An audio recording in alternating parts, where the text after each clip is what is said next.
বন্ধুরা ভিডিওটা কেউ স্কিপ করে না, সম্পূর্ণ ভিডিওটা দেখো, খুবই ভালো লাগবে আশা করি। কি হয়েছে বৌমা? সেই অবধি দেখো। কিছু না তো, মুখকে বাংলা 5 করে রেখেছো কেন? আর তুমি জানো না মুখকে বাংলা 5 করে রাখলে সংসারে সুখ শান্তি আসে না? সব সময় হাসি খুশি থাকবে আর সব সময় হাসতে থাকবে, ঠিক আছে? মা চা। বললাম না সব সময় হাসি খুশি থাকতে, হাসো।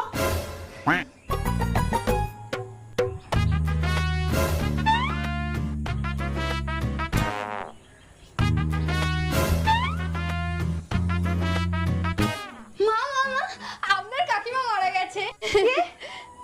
আমার কাকিমা মরে গেছে? কিন্তু তুমি হাসছো কেন বৌমা?